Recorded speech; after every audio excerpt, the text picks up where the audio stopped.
Hola, buenos días. Yo soy María Clara Posada y otra vez estamos acá en Mujeres con Mente Libre, un podcast de Libremente, con la senadora Paloma Valencia para continuar este seriado de 5 capítulos sobre el proceso montaje en contra de Álvaro Uribe Vélez. Buenos días, senadora, ¿cómo vamos? María Clara, un saludo especial para ti y para todos los que nos acompañan en este podcast Mujeres con Mente Libre, de Libremente, felices de que podamos hacer este análisis que hemos venido haciendo, juicioso, sobre lo que está pasando con el presidente Uribe y sobre cómo todas las mentiras que venían construyendo se están cayendo, pero se están cayendo, María Clara, de una manera que, francamente, creo que así la juez no quiera, va a tener que declarar al presidente Uribe inocente, porque es que se desbarataron todas las mentiras que habían hecho. Sí, y le va a quedar muy difícil a la jueza asumir otra postura porque la ley a la que se acoge este proceso exige que todo tenga que ser corroborado en juicio, más allá de las apreciaciones personales que el juez pueda hacerse sobre lo que ha oído en otros contextos. Entonces esperemos que la justicia brille como es su deber. Pero senadora, entonces para la audiencia y para ponernos un poquito en contexto, recuerden que lo que íbamos a hacer en este recorrido por el proceso de infamia que ha sufrido el presidente Álvaro Uribe Vélez era en 5 capítulos ir contando las distintas etapas que hemos vivido nosotros y que ha sufrido el presidente. El primer capítulo fue el contexto como del caso, cómo llega el presidente Uribe a estar hoy sentado en ese banquillo, cuáles fueron los hechos que dieron lugar a que así se desarrollaran las cosas y cuáles son las suspicacias que desde el principio se generaban. Los invitamos a ver ese primer capítulo, lo tenemos colgado. El segundo, que lo revisamos la semana pasada, fue el paso por la Corte Suprema, también un paso lleno de inconsistencias, de dudas, que desvirtúa la majestad de la justicia y que nos deja a todos como colombianos, como ciudadanos, muy preocupados por lo personalizadas, lo subjetivizadas que pueden ser las garantías en determinado momento.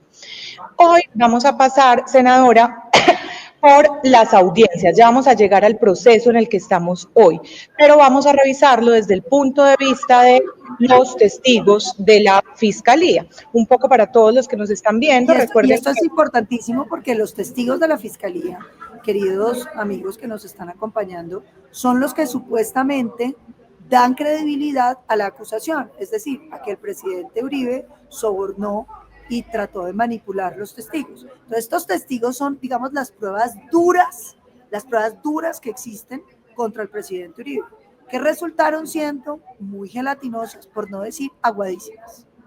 completamente de acuerdo, senadora.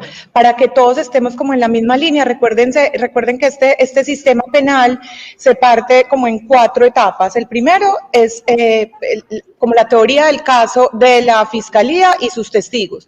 Luego viene la teoría del caso de la defensa, que es en el que estamos ahora, y sus testigos. Luego viene alegatos de conclusión de cada una de las partes y por último pues será el pronunciamiento de la juez. Entonces, como bien decía la senadora, fueron 32 jornadas de audiencia, 32 jornadas extenuantes que arrancaban a las 8 de la mañana y terminaban a las 7 de la noche. El presidente asistió yo creería que a más del 95% de las audiencias, dio la cara de una manera juiciosa, sin evadir a la justicia y siempre mostrando un respeto absoluto por lo que la justicia debería representar e incluso por quienes hoy en esa sala la representaban.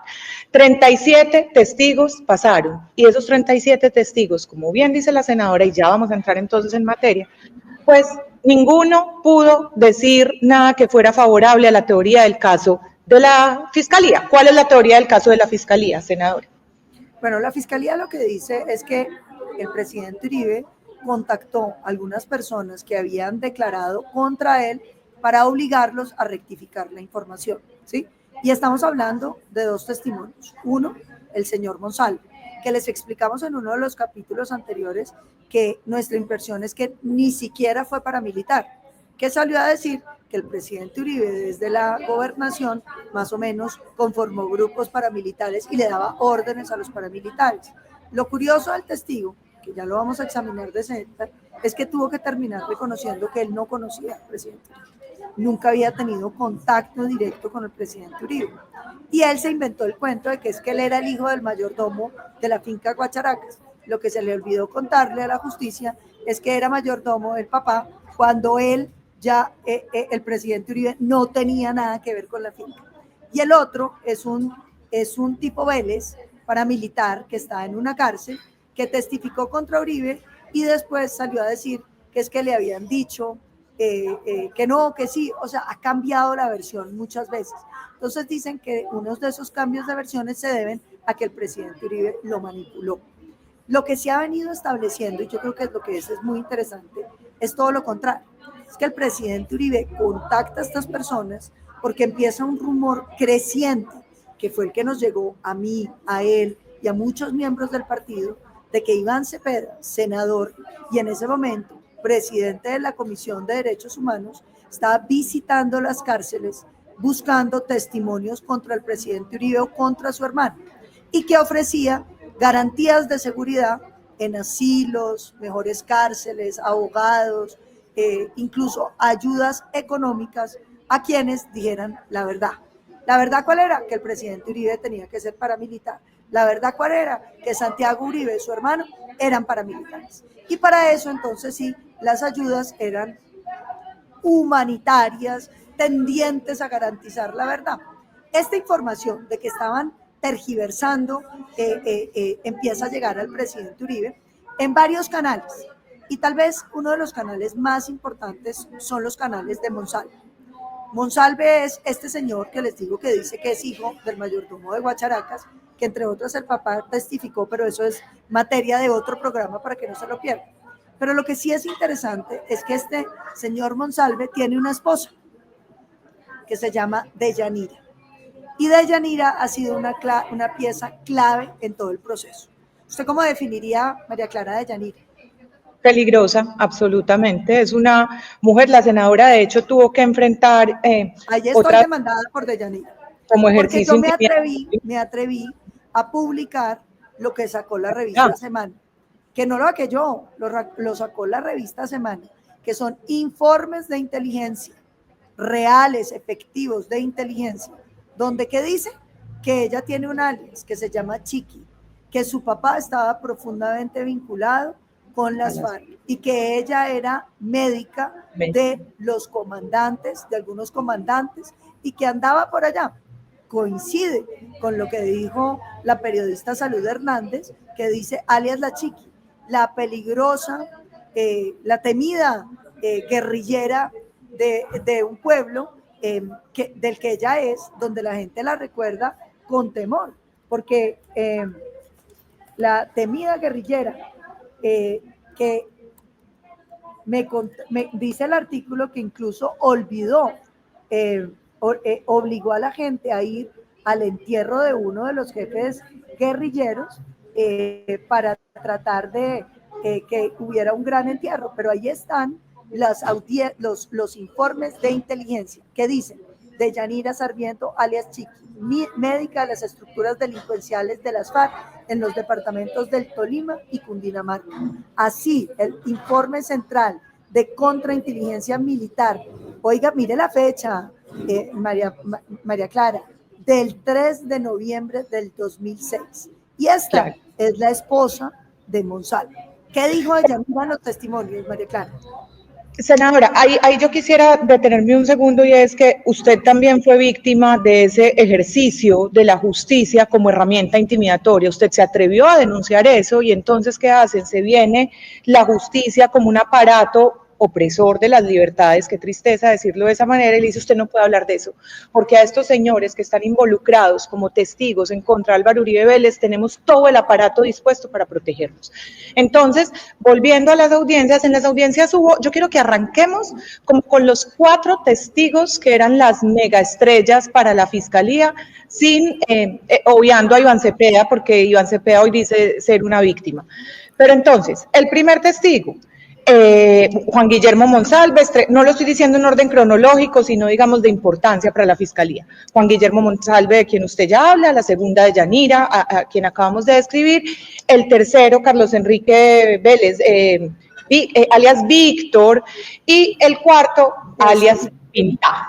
Esos son como los 4 testigos que son los únicos que hoy de verdad defienden la tesis de la defensa, de la fiscalía, perdón, cargada de inconsistencias. Entonces, si quiere, hagamos un resumen de esos 4, de lo que pasó en las audiencias, para luego pasar a los que fueron, digamos que terminaron involucrados en este proceso por coincidencias de la vida.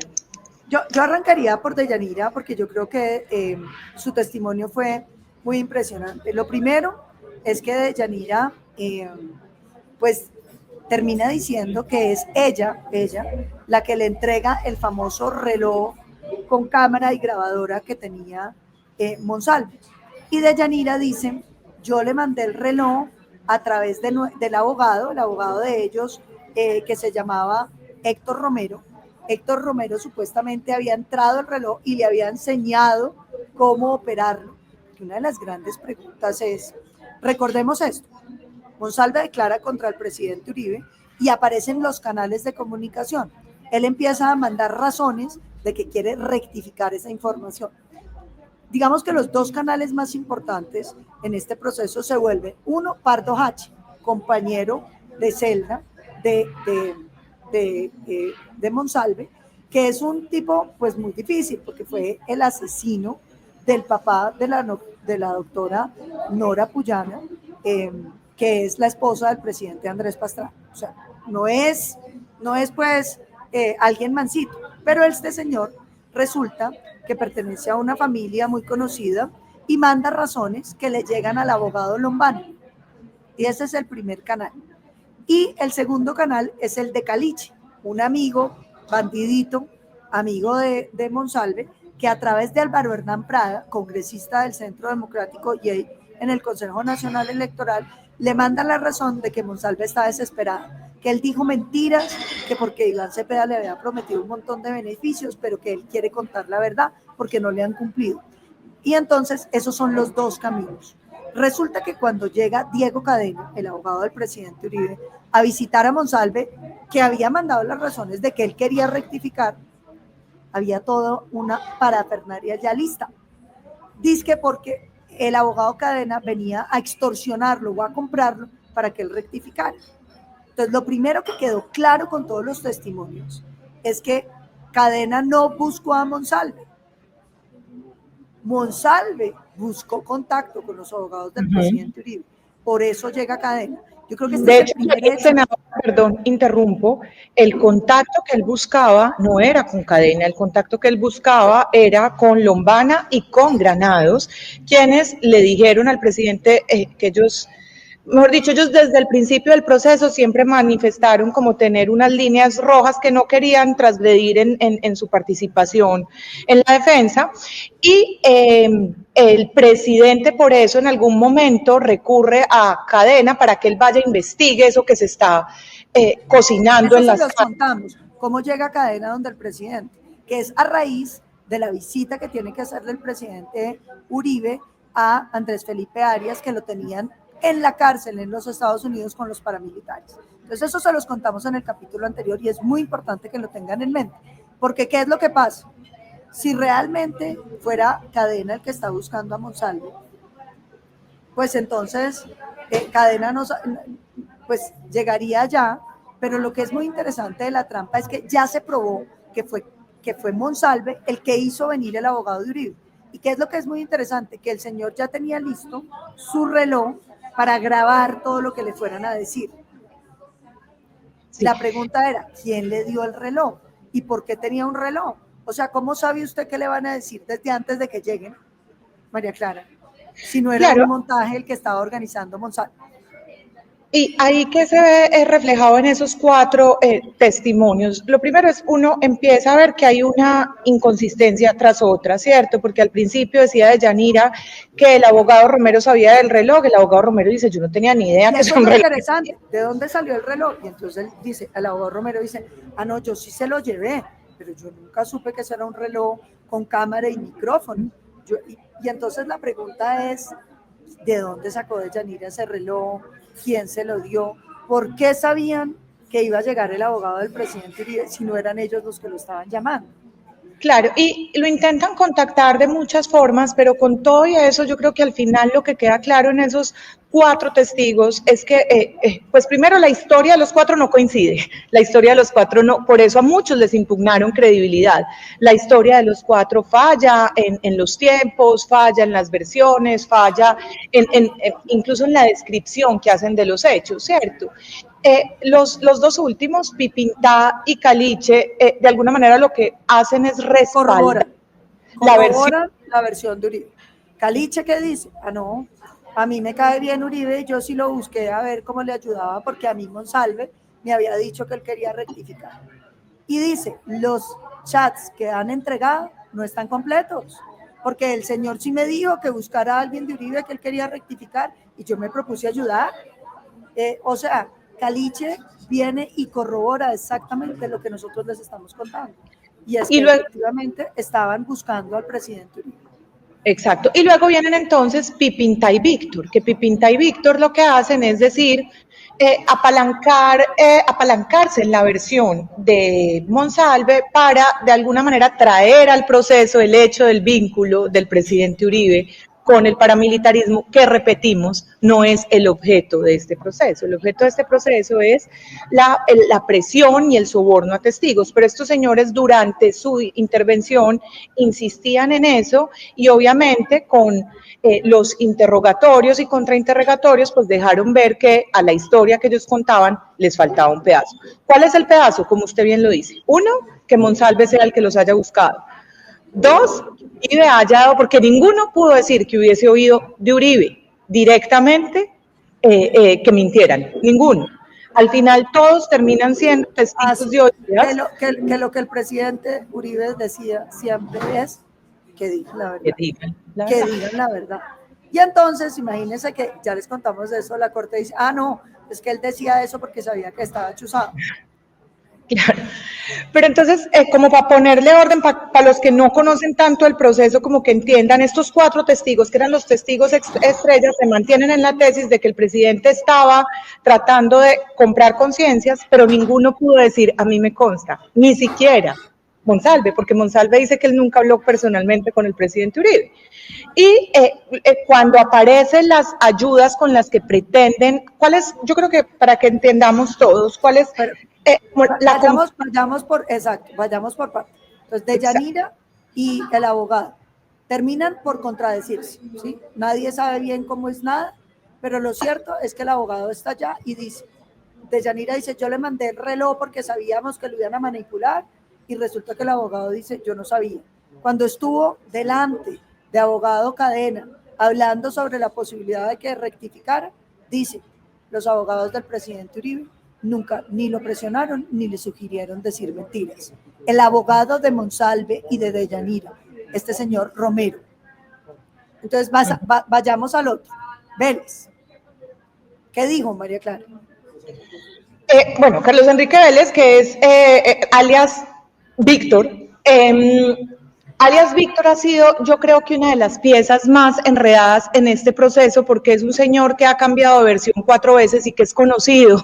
Es el que le digo, es el que viene de aquí para allá, de allá para acá, dice una cosa, mañana dice la contraria, traspasado una distinta. Y hay una cantidad de grabaciones donde el señor dice a otra persona que ya vamos a mencionar acá más adelante, alias Diana, que si él no recibe la plata, pues él sale a contar la otra versión. Hay grabaciones, hay interceptaciones donde aparece Carlos Enrique Vélez diciendo que sus versiones son falsas y son amañadas de acuerdo a quién sea el mejor postor, pero ahí hay una complicación que es, digamos, el único argumento que ha encontrado hasta ahora la Fiscalía para defender su tesis.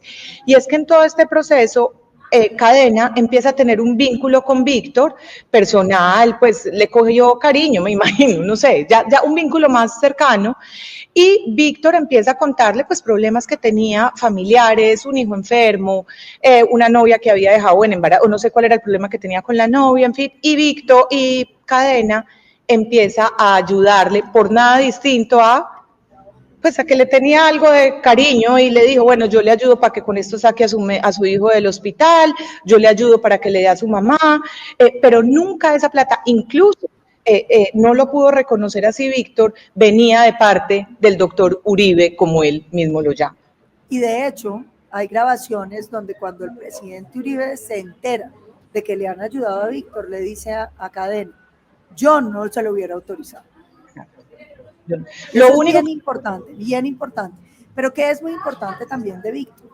Víctor es una persona poco creíble porque acuérdese, y esto se lo preguntan ahí en los contrainterrogatorios, que él termina metiendo a su exmujer como cómplice en un homicidio y después termina rectificando la información. Le dicen, ¿y usted por qué rectificó? Dijo, no, porque yo la acusé porque estaba bravo, pero después la verdad pues me dio pues como embarrada con ella y entonces conté la verdad. Pero también Víctor, y esto es importante, fue falso testigo en el proceso contra Sandra Morelli, querida María Clara. Yo creo que ese es un tema que la gente no sabe. Este señor tiene varias investigaciones por ser falso testigo. Es decir, es un testigo no creíble. Y es el único que ha defendido la tesis de Monsalve. Bueno, y luego ya llega Pipintá, que también parte de una mentira, porque nadie que haya pasado por las autodefensas reconoce ese liderazgo que dice Pipintá tenía en las autodefensas. Todos dicen, no, el señor era un ladrón de combustibles, no era un gran jefe paramilitar. El señor Pipintá dice que sí lo era, que él además se lanzó a la alcaldía y que tenía el apoyo del presidente, que quería buscar el apoyo del presidente Uribe, y que luego en el proceso de justicia y paz del presidente Uribe, al no quedar seleccionado, pues salió furioso, más o menos, para resumir la versión. Pero son los dos únicos testigos que hasta hoy confirman la versión de Deyanira y Monsalve. Como usted bien lo dice, ni siquiera el abogado. No, y es muy importante porque, digamos, sobre Pipintá, que es este señor Sierra, hay unos testimonios que lo contradicen. Y quiero que es muy importante hablar de eso. Alias Fosforito, paramilitar, que se llama John Jaime Cárdenas. Ese John Jaime Cárdenas, Fosforito, que es jefe paramilitar y que estuvo en el bloque Calima, dice que Sierra intentó convencerlo de declarar en contra del presidente Uribe y que le ofreció incluso cosas, pero que él lo rechazó. Y también es muy importante recordar que Nicolás Jurado, que también es un exguerrillero de las FARC, afirmó que escuchó a Sierra decir que haría todo lo posible para que encarcelaran a Uribe porque tenía una estrecha relación, él, Sierra, con el senador Iván Cepeda. Entonces hay esos dos testimonios y el testimonio grueso de Sierra, que se supone que es el mega testimonio, tiene dos testimonios que lo contradicen. El primero de un propio jefe paramilitar que cuenta cómo Sierra trató de convencerlo a hablar mal de Uribe, y de un guerrillero que cuenta que él oyó varias veces a Sierra en la cárcel diciendo que él era íntimo amigo de Cepeda y que iban a joder a Uribe. Exacto, para que todos estemos en línea, estos dos señores de los que estamos hablando, Víctor y Pipintá, o sea, Sierra, son más o menos como los, voy a usar una expresión que es absolutamente imprecisa, pero digamos los lobistas dentro de las instituciones penitenciarias para encontrar quienes mintieran, ¿cierto? Para encontrar quienes estuvieran dispuestos a hablar en contra del presidente Álvaro Uribe. Uno de los que habló, y es quien hoy nos tiene en todo esto, repetimos, es Monsalve, pero estos dos se han mantenido en esa versión porque hay constancia no solo de los beneficios que han recibido por parte del senador Cepeda, beneficios que ahí sí no son considerados ni soborno ni presión, sino también, como bien lo acaba de plantear la senadora, de su estrecho vínculo con el senador. Entonces, listo, eso es el primer bloque de testigos que, como les decimos, en ese bloque puras inconsistencias, decían que sí, que hubo presión, pero nadie puede decir que oyó directamente del presidente Uribe dar una orden y entre ellos no logran establecer una versión coherente de cómo fue que supuestamente Cadena los buscó, primero. Luego vienen los segundos, que son, volvemos a Pardo Hache, llegamos a Vicky, Pardo que es una... Hache, el compañero de celda de Monsalve. ¿Qué salió a decir Pardo Hache? Lo mismo que nosotros le hemos contado, que Monsalve le dijo que por favor contactara a los abogados de Uribe, que él quería rectificar información falsa que él había dado con un acuerdo con el senador Cepeda. ¿Qué dijo Pardo Hache bajo la grada de juramento? Exactamente lo mismo que les estamos diciendo. Exacto. Sí, ¿cuál? Y entonces a Pardo Hache se suma también Victoria Eugenia Restrepo, que fue quien hace el vínculo de Pardo Hache con el presidente Uribe, se suma la señora ¿Qué Euridice dijo? Cortés. ¿Qué dijo? A mí me llegó la información de que Pardo H estaba mandando esta razón, que necesitaban los abogados de Uribe. Vicky va y le dice al presidente, el presidente Uribe dice, vaya un abogado y hable con el señor famoso. ¿Para qué? ¿Para qué, María Clara? ¿Qué dijo el presidente? Para que digan la verdad. Ah, para que digan la verdad. Todos insisten en eso. Yo creo que si hay una frase con la que queremos se quede en la memoria de este programa, es que todos esos testigos de la fiscalía, todos solo coincidieron en una expresión, que digan la verdad.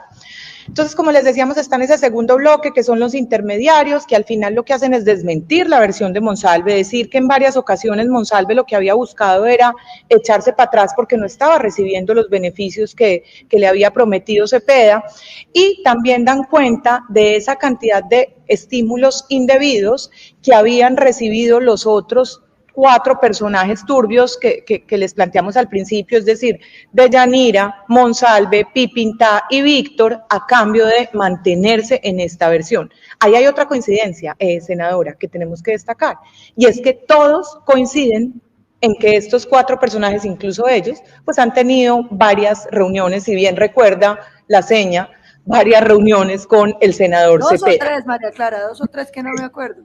Sí, exacto.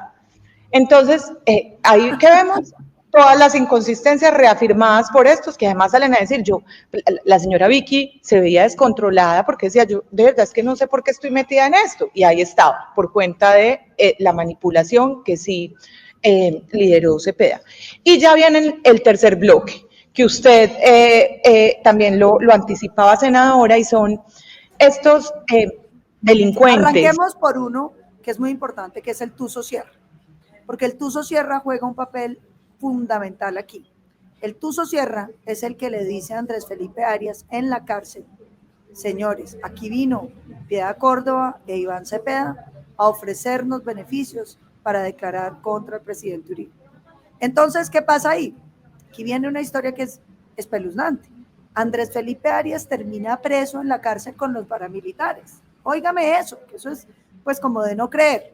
Pero bueno, esas son las vicisitudes políticas de las cuales hablaremos después. Y los paramilitares le dicen a Andrés Felipe Arias, oiga, aquí está viniendo toda esta gente a acabar con el presidente Uribe. Entonces, el presidente Uribe dice, pero ¿cómo va a ser esto posible? Y terminan contratando una persona que ha pertenecido, era la CIA, ¿no? O a la DEA, ya ni me acuerdo. A la CIA para que una señora, para que vaya y busque esos testimonios. Pero lo que es muy interesante es que el Tuzo Sierra aparece nuevamente. Y adivine qué dijo. Lo mismo que les estamos diciendo. Es decir, que efectivamente Piedad Córdoba e Iván Cepeda lo buscaron en una cárcel en Washington y le ofrecieron asilo político en Francia o en Suiza a cambio de declarar contra Uribe. Si quiere, quítale el cambio por declarar contra Uribe. Y en paralelo están estos señores que digamos que no eran altos mandos de los grupos delincuenciales a los que pertenecieron, pero que estaban cerca a Monsalve en la cárcel, y que a Monsalve o a Víctor o a Pipintá, y que coinciden también en una cosa. Ellos todo el tiempo nos decían que si nosotros estábamos dispuestos a hablar en contra del presidente Uribe, íbamos a tener beneficios del señor Iván Cepeda, que varios de ellos, como ya estaban realmente emproblemados con sus procesos, pues levantaron la mano y dijeron, a mí no me metas en eso, yo no quiero caer en un falso testimonio, ya suficientemente tengo con el proceso que vengo enfrentando. Entonces, ahí está la tercera coincidencia, y es todos estos señores que no son... Perdón.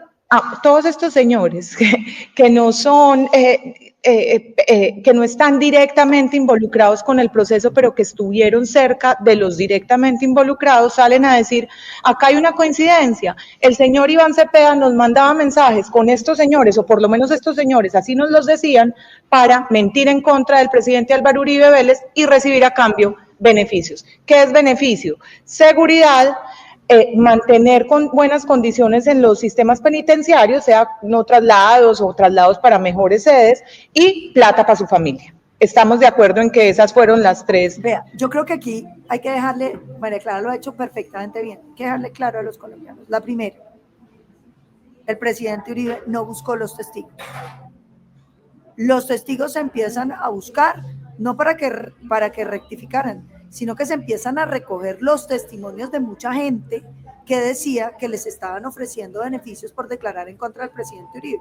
Yo vuelvo y les pregunto, si su papá recibe que le están diciendo que hay una persona ofreciendo a cambio de que declaren contra usted asilos, oportunidades, mejoras carcelarias, ¿usted qué haría? ¿Usted qué haría? Dígame qué haría. Cualquier ciudadano que está aquí. Eso no es lo primero que dice. Averiguar.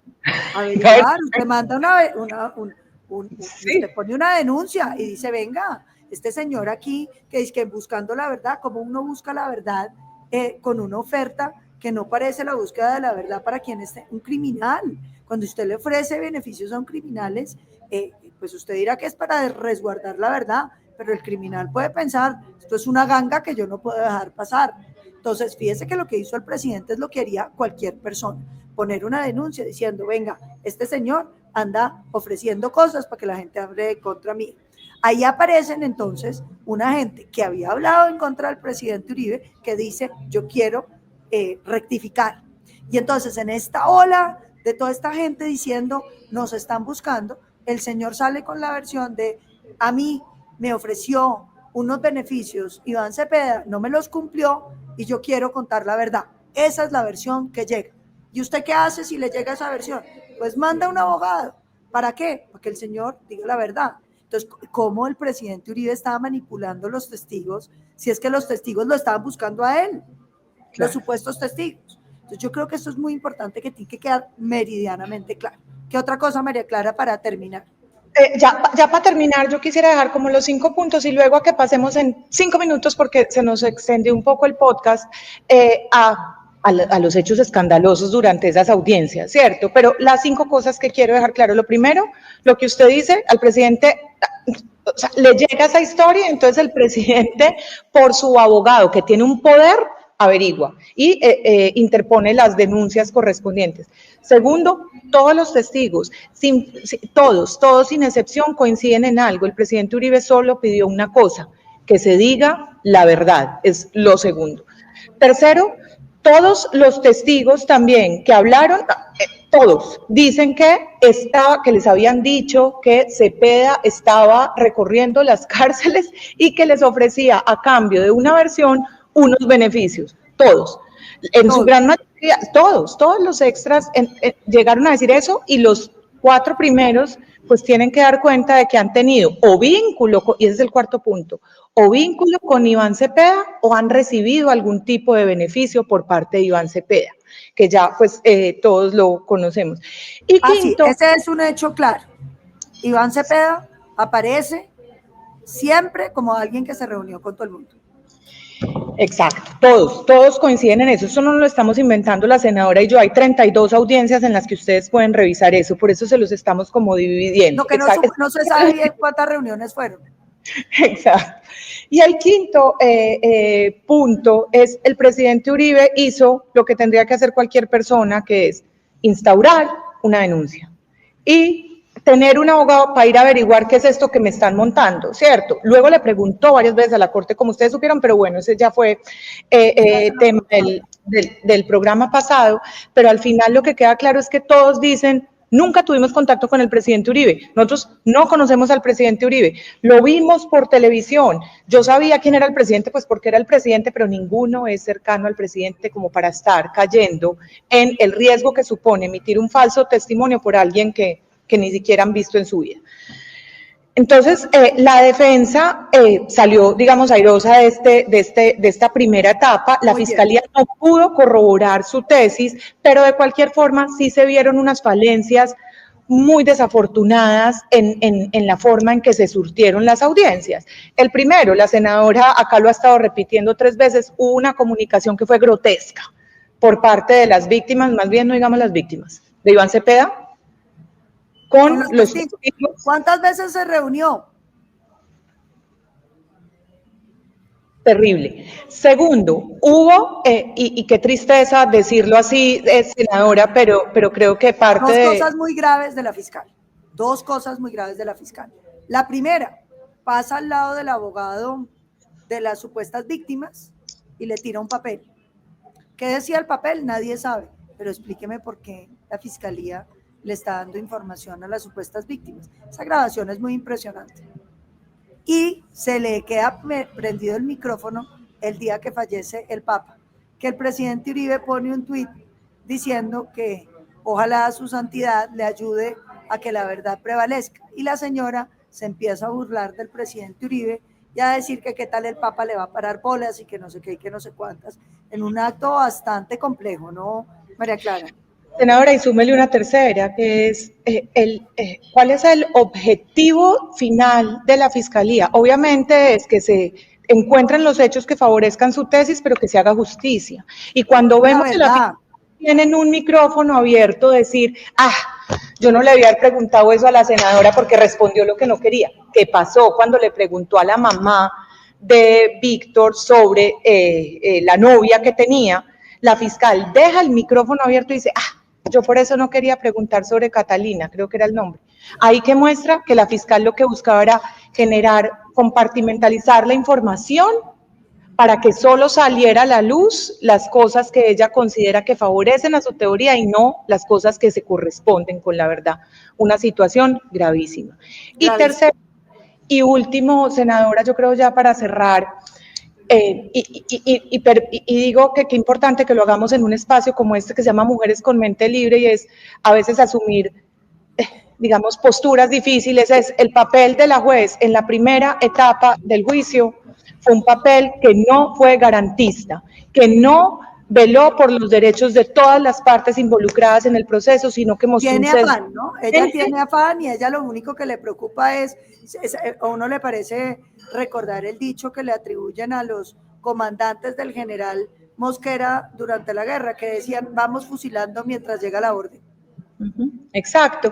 Entonces, desde el principio dejó en evidencia su sesgo, fue supremamente dura y los invito a que lo vean, incluso verbalmente, con la figura personal del presidente Uribe, le negó en varias ocasiones el derecho a ejercer su defensa material y, como bien saben, pues fue recusada, la recusación no tuvo éxito, pero sí varios de las tutelas porque se presentaron varias, una de estas pues también tuvo, digamos, un llamado puntual a la juez para que otra vez volviera a tomar el control de la audiencia y reconociera las garantías que tenía que reconocer porque se estaba sintiendo que había un fallo frente a los derechos que tenía el presidente Uribe en un proceso, que son los derechos que tiene cualquier colombiano. Cualquier ciudadano que estuviera siendo juzgado. Y yo creo que esas dos cosas, una fiscalía encarnizada, como es lo que se ha visto, y una juez con afán, empiezan a generar, digamos, mucha preocupación en torno a las garantías procesales. Que acuérdense que es un derecho fundamental, no solamente que usted tenga presunción de inocencia, sino que le cumplan los procedimientos que la ley establece. A uno no lo pueden condenar sin pruebas, no lo pueden condenar sin que uno las pueda controvertir, sin que se oiga la defensa, que era un poco lo que estaba pasando, porque hasta las pruebas se las querían negar.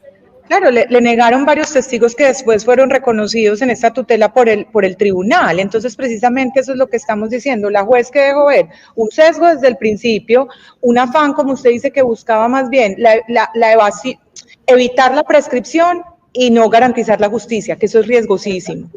Y es que la prescripción es una figura justa. Si a usted no lo juzgan en el tiempo que es, pues es igual. Si usted no saca la ley en el tiempo que fue, y fíjese que Petro sí le está jugando a la prescripción con unas pruebas brutales en el Consejo Nacional Electoral, y ahí sí a la izquierda no le preocupa la prescripción. Acá que vemos de cualquier forma, senadora, y ya para cerrar, es que el presidente Uribe es el más interesado en que este proceso no se muera por prescripción, y así lo ha dejado ver, es el más interesado en el cumplimiento. Que la gente oiga las pruebas, porque es que no hay nada contra él.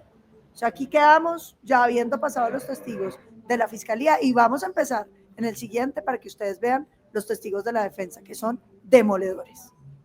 Como decía el presidente, esta infamia yo me la quito, en libertad desde la cárcel, pero me la quito. Y gracias a este sistema, pues estamos siendo testigos todos los colombianos de que acá no hay sustento objetivo ni material para seguir sometiendo al presidente, y ni siquiera al presidente, a las garantías que tenemos todos los colombianos por ser ciudadanos, a esta manipulación del ejercicio de la justicia. Así es. Pues seguimos la semana entrante para contarles cómo fueron los testimonios que salen. Si estos son los en contra, vamos a ver los a favor. Exacto. Y acá les vamos a poner al final, como siempre, más que los extractos, senadora, esas conductas que son absolutamente grotescas en el desarrollo de una audiencia, las señas, los papelitos, los micrófonos abiertos, para que ustedes comprueben por sus propios medios que nada de lo que nosotros estamos diciendo lo estamos inventando, sino que pasó en esas 32 audiencias. Así es. Muchas gracias, senadora. Gracias, María Clara, y un abrazo a todos. Gracias a todos por vernos acá en Mujeres con Mente Libre. Un abrazo. Chao. Mira lo que puso. Al reiniciar esta zona,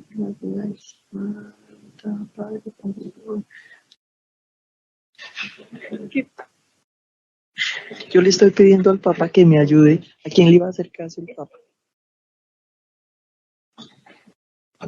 Papa le ayuda. ¿Cómo? ¿Ya? ¿Ah, sí, claro? Claro. Él en las declaraciones, no es que nos cuida a las mujeres. Puso... Señora fiscal, el micrófono está abierto.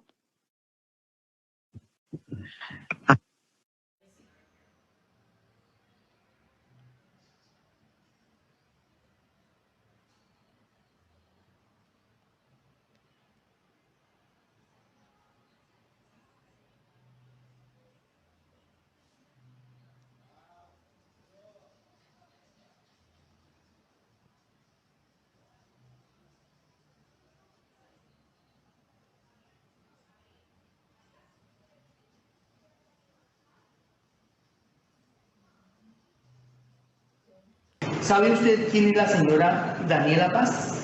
No. ¿No la conoce? Y por esto yo no quería preguntarle, Daniela. La embarré. ¿Cuántas reuniones sostuvo con el senador Iván Cepeda? Yo pienso que fueron entre 2 o 3 máximo que yo recuerde.